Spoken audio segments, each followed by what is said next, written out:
Welcome to Mission CTRL, Peralta Design's podcast on everything business, tech, and marketing. Since 2008, Peralta Design has launched hundreds of successful brands. Join Ramon and the PD flight crew as they use decades of combined experience to tackle current events and interview guests while dropping valuable industry knowledge. At Peralta Design, we launch brands. But for now, let's launch right into this episode. 3, 2, 1, 0, and liftoff.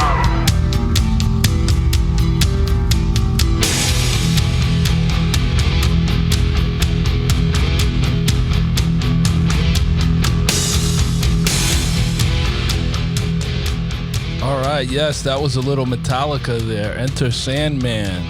Welcome to Mission CTRL. This is Ramon Peralta from Peralta Design, and we launch brands. And we thought it was appropriate to start with the Sandman as we relaunch with a new format here. And we also have a special guest in our studio today. Hi, my name is Rob. Okay, this Friendly Rob. That was Friendly Rob. That's Rob Thomas. Hi. He's being very polite and shy. Hello. But he'll come out of his shell in a little bit. And I'm also joined by Jorge. How's it going, everyone? He's our fearless leader of the web team, as well as his trusty co-pilot, the man on the soundboard, Kevin. Hello, everyone. All right, guys. So, Enter the Sandman, made popular by, I would argue, by Mariano Rivera of my favorite team in baseball, the New York Yankees. I mean, talk about getting, legendary soundtracks to walk out to that the whole stadium goes bananas over.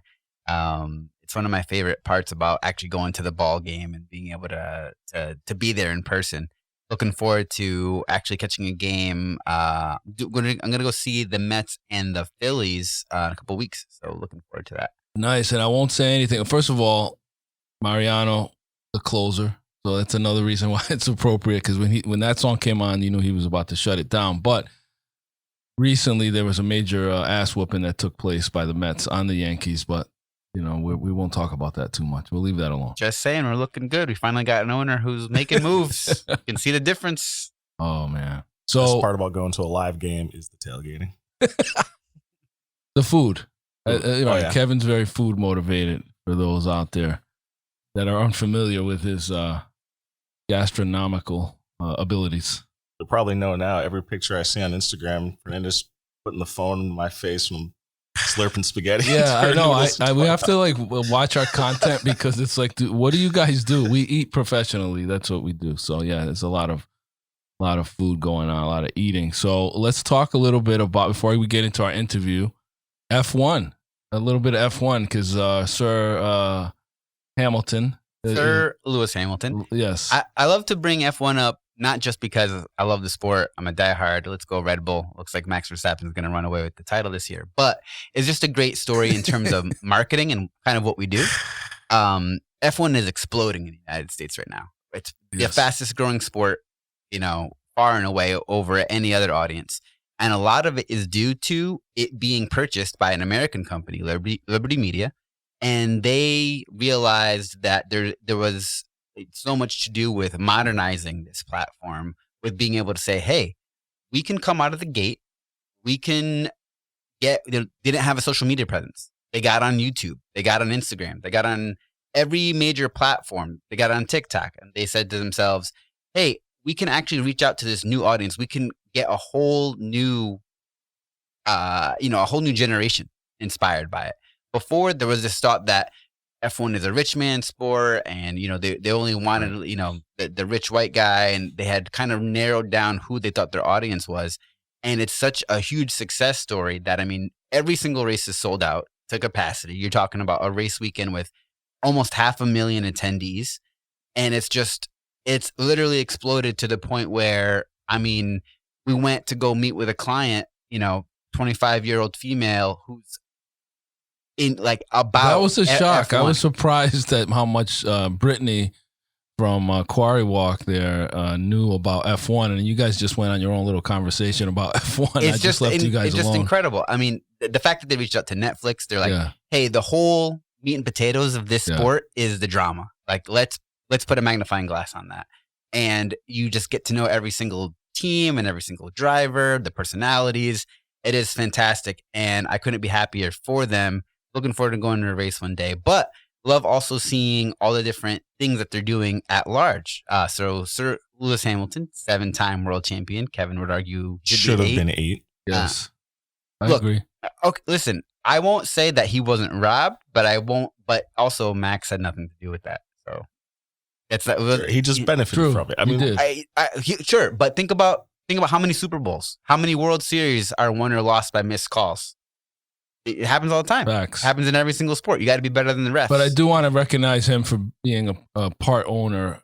I'm sure it's a minority share, but at least he's at the table. Yes. So it was just announced that Sir Lewis Hamilton is now part owner of the Denver Broncos. By the way, is he a knight? Because we keep saying sir. Oh yeah, he's officially knighted. Okay. So I mean, how many things do you want? I just want to be 7-time world champion, respectful of his proper officially title. been knighted, the whole 9. I mean, the guy's doing everything. He's trying to solve world hunger. He's trying to solve the water crisis. He's got all this, these investments with green energy. Wow. I mean, there's what do you do? He has the Hamilton Commission, which is looking into diversity and opportunity. And I mean, how many people take their fame and then never do anything with it? And he's already giving back in so many ways. So now Porsche is getting in the game. Yes, because they fat. I think they were like, okay, we're gonna try to. I think they tried buying McLaren and that fell through, and then they were like, okay, we're just gonna make an engine, but that's gonna take 5 years. But then somebody must have said, you know what, let's just get in on it now, because they see that they got to capitalize. It's the hottest sport right now. Exactly, the growth level is absolutely insane, and they said we're gonna hop on with the current champions. So Red Bull, exactly. So Porsche bought a 50% stake in Red Bull Racing. And they're going to be being the engine supplier starting next year.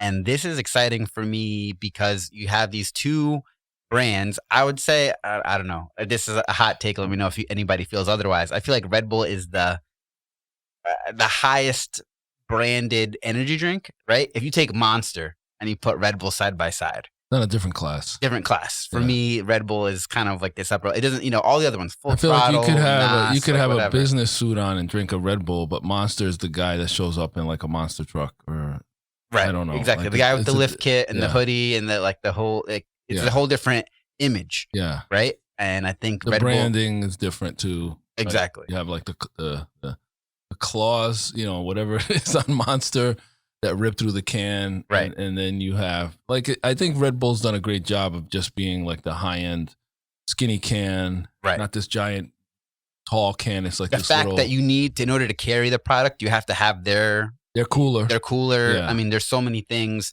and the brand just looks great. Yeah. You know what I mean? I have a jacket. I have a shirt. All these branded things. Yeah, I've things. seen your gear. You're pretty much dapped out in F1 gear, like head to toe. I love it, but it's no surprise to me then that Porsche, another prestigious brand, said let's get on board with them and let's be their engine supplier so they can get into the game. Can't wait. And just wait. Once you get an American driver on the grid, it's gonna change everything. It's gonna just explode that much more. So. Yeah, I do want to throw in the conversation a little bit about what's going on with golf and the Live Tour and all of this, because in F1, the racers, and you know more about this than I do, but in F1 they can race in different organized races, correct? Like they're not limited to one organization like the way golfers are limited to just PGA. Right. You can still race there's guys who do on the off season, they'll do like rally racing or Le Mans or something else like that. But also staying true to their obligation to their F1 team. Yeah. What do you think, Rob, about all these guys bailing out and going over to the Live Tour, the Saudi? Yeah, no, thanks. To get back to the Monster, you just had one. Red Bull. You would think I would have. Never had one yet.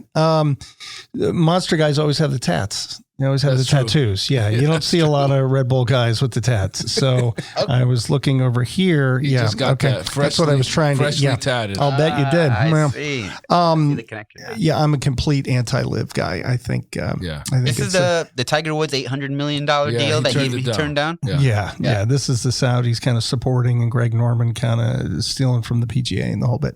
I'm an anti-liver. I think it's absolutely despicable to all the 9/11 families, and I'm totally in that camp. Yep.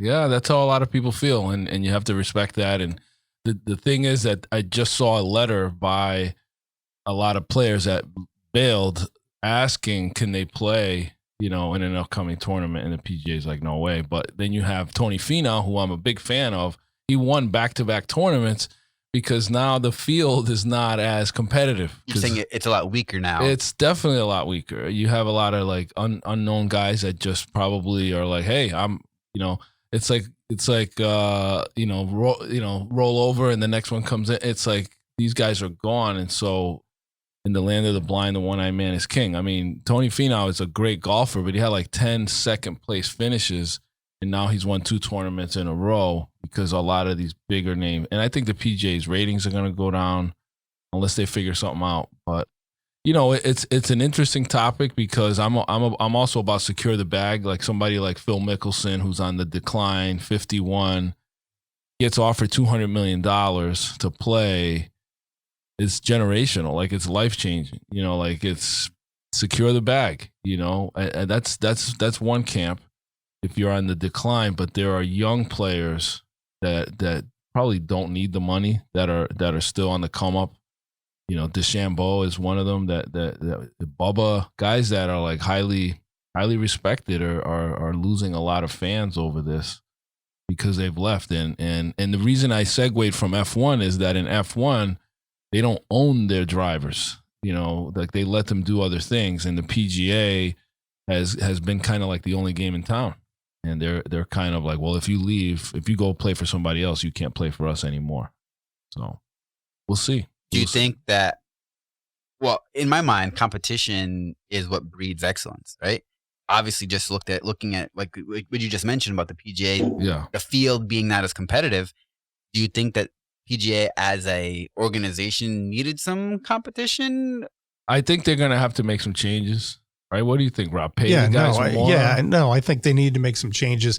I disagree with them maybe not letting them back in because you get a lot of that kind of nationalism, right? USA only, don't go international. We get a lot of that protectionism kind of aspect of it. I think the PGA is going to hurt with that a lot. However, Norman knew all this. Yeah. Norman knew exactly what he was doing. Greg Norman organized the thing. He knew exactly what he was doing, and he knew he was going to stack it up. I'm just a little upset yet that I don't have a phrase I can throw out, like in Land of the Blind, the one-eyed man is king. And so competition breeds excellence. It'll come. Hi, how are you? It'll come. So let's just roll into, we haven't caught up in a while. It's good to have you back in studio. I think this is your 3rd appearance on our show. That's only my 2nd. Sorry. 2nd. All right. Well, it seems like 3. Wow. I've really kind of worn that out, huh? Wow. Kevin's like, where are you going? Yeah. Kev's like, okay, can we play the exit music now? No, we're just getting started, folks. It's a real pleasure to have Rob Thomas. He's a friend of PD's. We've watched his business evolve, and he's pivoted. He's made it through COVID, and he's got his own method of networking, the Rob Thomas method. He's on the board of directors for the National Speaker Association, New York City chapter. Correct. The NSA. So please help me welcome Mr. Rob Thomas. Wow. All 5 of us. That's cool. Studio audience. That's great. I love that. Studio audience. How much did you pay them? Nice. Good. Okay. Well, it's free admission. Nice. Good. Yeah. General admission. Thanks. Yeah. So appreciate it. Yeah. But we need people here to just kind of get the energy up. So tell us, Rob, what's been happening? What are these big changes? Because now, we're in the middle of going global. Yes. How did that happen? Yeah, Rob Thomas Global. Well, it's all through networking. And thank you again to the PD team for letting me be here for my 2nd time. Appreciate that. No, it's all been exciting. And I did I did make it through the pandemic, and the struggle was real, and I know all about that. And so anyway, global is about signing an international client actually for money. And I've always wanted to do that. They're not on the live tour, are they? Not yet, though. Yeah, no. But I do want to say that, congratulations are in order. That's spectacular news. It is. And we're so glad to hear it and see that growth. And I mean, going across the pond now and look out the rest of the world. Here comes Rob Thomas. Well, I'd love it if Dublin was next. So if you happen to have that relationship, that would be fantastic. Yes. Well, you went from Rob Thomas CT when Yes. we first met, and then we went to Rob Thomas USA. So there's been like a brand evolution going on. Yep. And that's what you've taught me. You've taught me all of that. Absolutely. When I first took the PD brand, what was the name of that? The brand new, yes. Yeah, brand university. Brand new presentation. Yeah, exactly right. Yeah. I really kind of wanted international, but my wife said that if I got the website Rob Thomas INTL, I was going to end up having to spell that all the time and people weren't going to understand it. So I went global to make it easier. Yeah. It's all about the branding. How well does that flow off the tongue? So Right. Exactly. Plus, So- your wife's always right. So Well, all the time. 100%. Yes. All the time. Yes. The sooner you realize that, Yeah. the better your life will be. So it's been exciting. So I'm really excited for the future. And I always have to spell out National Speakers Association as well, because when I say NSA, people think I work for the National Security Agency, and that frightens everyone that I'm with. Always. Yeah. Thank you. Okay. Sorry. So tell me, let's talk about some of the other changes you've made, because I think networking in diners is now inactive, So we've kind of suspended that. Yeah, we had a fantastic run, still own the name, but doing the in-person networking as well as it virtually on Zoom was fantastic through the pandemic. But sometimes things need to be suspended so you can shed some light on some other things. It was the same time I was experimenting with the National Speakers Association, making those connections, expanding that network down to New York City anyway. And that has been nothing but completely fruitful and exciting. Yeah. The whole organization, the association has completely changed. New president, CEO, new board, new branding, new launching, new everything. And so I'm excited about that. At the beginning, I was like, I didn't really kind of know. Yeah. But you need to know that you don't have to go it alone. And you need to know that there are associations out there that support people and professionals trying to get it done and help others. Yeah, I think iron sharpens iron too. I think you had There's to another put, phrase. I got to come up with a phrase here. you're behind on the phrase. Just read I'm the like Bible. 3, right? Yeah, 3 to Here's 0. a hint: read the Bible. 3-0. So all of these are biblical references. But anyway, Wow. I didn't know it was that kind of talk. how did you get into the NSA? Is it through Ramon Ray or somebody kind of told you about it? I most certainly did. Yeah. Well, actually, it was the lady who helped me with my book. Okay. Who Do You Need to Meet? Tanya Dietrich. Okay. And she was on the board for the Connecticut chapter of NSA. And she was telling me for at least 6 months, if she's listening to this, it was at least 6 months. You got to come. You got to go to a meeting. Got to go to a meeting. I'm like, oh, I don't want to go to another meeting. And I did. Yeah. And so then I heard the infamous or famous Ramon Ray speak. High energy. Yeah. And that was it. And I was sold. And so from that point then, to be a professional speaker of the association, you had to enumerate a certain number of talks for a certain period of time. And paid talks. Absolutely. And you had to enumerate all that. You had to document that. You had to show invoices for that. And I actually did that through the entire pandemic and then qualified to be able to do that. And so And why then I New joined. York and not Connecticut? I had done Connecticut, but I wasn't getting that kind of vibe and that feel. Yeah. Very, very nice people, but a little bit smaller. Yeah. And I just wasn't getting the vibe I kind of wanted or the energy maybe that I was looking for. Yeah. And so Ramon, of course, belonging to the New York City chapter, said, come on down. And Well, I did it. our proximity is great, like taking advantage of how you're a train ride in. Right. Yeah. So It's 90 minutes and I end up staying over and that proves to be nothing but fruitful because I make a lot of either lunches or breakfasts and connections. tell us about Nashville. Nashville was fantastic, except for Broadway. I don't think I'll ever go down Broadway again, but What happened? it's a little, You get accosted? no, it's just, it's a Wait, little, hold on. It's a little left of center. Yeah. Okay. Threw me completely off there. No, Nashville was great and it was good. We had about 900 professionals out there and very inspirational, and met all the different players and the people and really got inspired. And so that was a refresh and a renew for me. The headshots look dope. Yeah, brand new headshots by D'Amato Productions. Same head, but just different. Yeah, pictures. well, I slimmed down a little bit anyway. So, and he actually made me look thinner. Yeah, you look good. There's a trick to it. Yeah, which I can't tell you here. Was it turtling? I can't tell you. That's when you're like, yeah, I can't stick tell your you. chin Yeah, out a I'm little not. bit. I'm not allowed under threat. Oh, man. Yeah, that's NDA. That's a agency Trade secret. secrets. That's a trade secret. Yeah. But John D'Amato Productions. Shout out to him. Nice shot. Nice Fantastic. work. Yeah, we really. We spent an hour together for wardrobe shots. Yeah. It was fantastic. And somebody commented, I think it was Mark Halpert, that said that he really captured you, and he did. Right. Yep. Because you have a smirk that, unbeknownst to many, is not necessarily mean. It's actually very warm. Thank you. So this is the part where we get very emotional on the I show. couldn't tell if that was the joke. Thank you. This is the emotional segment. Thank you. Yeah. Yeah. This is the part where you get really shy and blush. Yeah. Yeah. I am. Hi. Yeah. Stop looking at me like that, Jorge. Thank you. I will Stop it. say, the moment we started putting together the new website and we saw the headshots, it was just it was like, this is a transformation. This is a new man. Yeah, it was You like, didn't who is laugh this out guy? loud? No. You did. Yeah, you did. No. No, come on.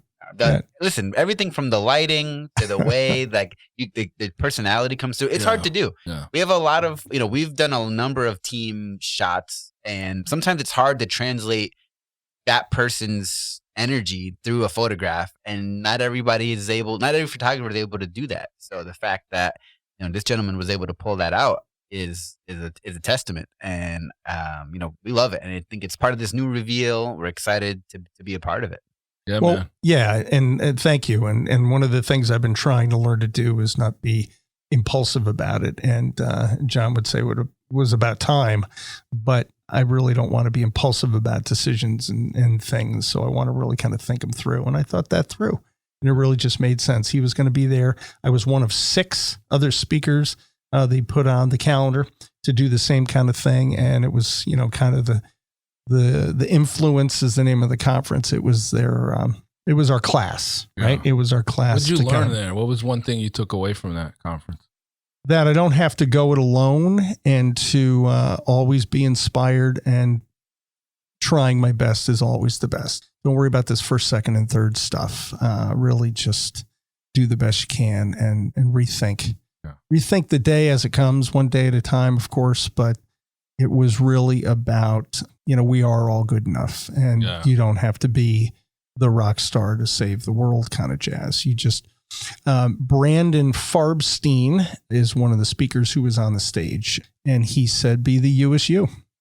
And so that's really kind of where the headshots kind of come in as well. And that was the phrase that really paid the day for me.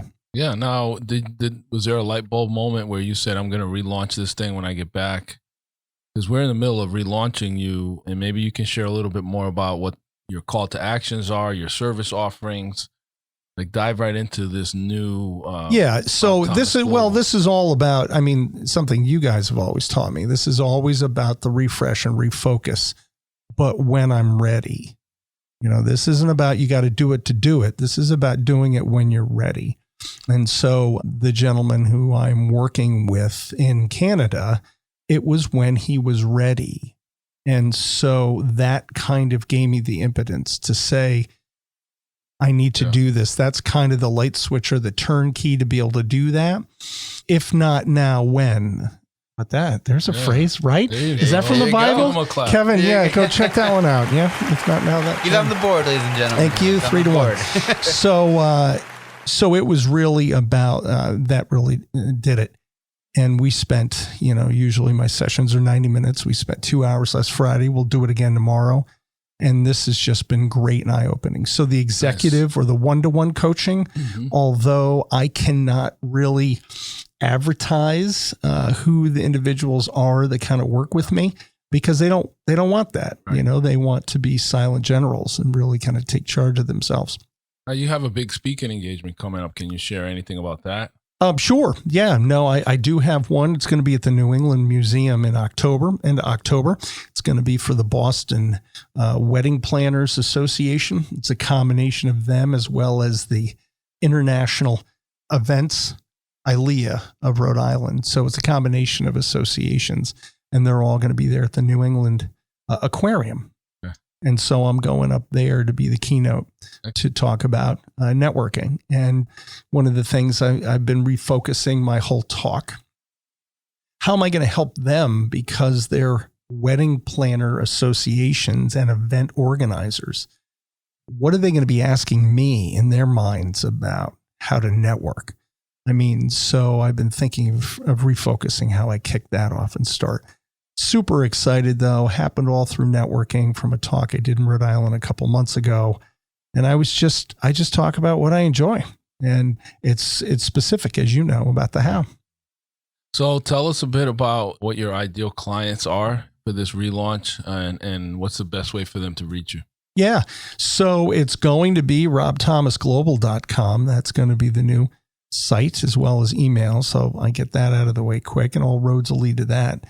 But ideal clients are, I had a sales manager who's going to become a CEO a couple months ago as a client, one-to-one, and he's got to make that transition from kind of knowing a different level of either customers or prospects to now being a CEO level. What's that mean? And how's he going to meet those people? To my current client in Canada, who's kind of got two jobs right now. He's working in engineering position as a full-time basis, and then he wants to launch his own business, teaching engineers how to help other engineers. Very, very different kinds of buckets of humans he's got to network with. So we're tackling both of those. And tomorrow we're going to talk about how's he going to maximize those two different buckets, because it's very different. He's an engineer, he's PhD. And PhDs are ultra smart, The doctor, but they may not be street smart as they should be. So we're gonna unpack all that, and I just love that stuff. excellent. And then the other piece of my business we've talked about is speaking. So getting up on stages, and so association executives are really the individuals who I want to talk to about their next conferences, be it either small winter conferences or maybe the big summer one like Nashville I just went to.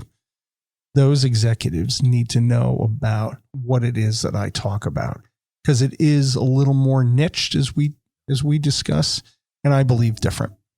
Awesome. Well, it's always great to have you here. It's a pleasure. Thanks for coming in, and we can't wait to launch this new, I guess it would be Intergalactic Global Space Force 3.0. You saw one of the comments, right? Yeah, Rob Thomas Intergalactic by Tony Augusto. Yeah, he's like, Intergalactic. Did you get your own jet plane? What's happening here? SpaceX Rob? What is going on? Yeah. Shout out to Tony. We got to get together soon.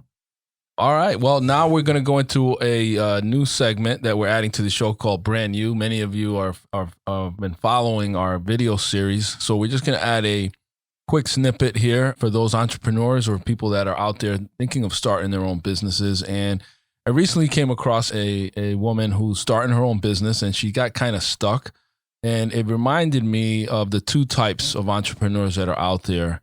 You have the type that gets to the edge of the cliff and just jumps off, the risk takers. And then you have the other type that wants to know, well, how far is the drop and what's at the bottom? And do I have a parachute? And guess what? It'll turn dark before they even move, right? And so you don't want to be in a silo, all right?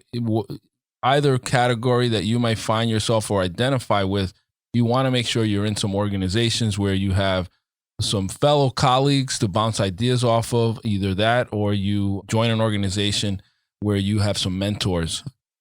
So that you can speak to other entrepreneurs before you hire, right? Because you might be a solopreneur. And if you're either one of these, there could be catastrophic results. If you just jump off that cliff, it could be dangerous because you don't know what's coming. And the other one is that you can get paralyzed when you overanalyze.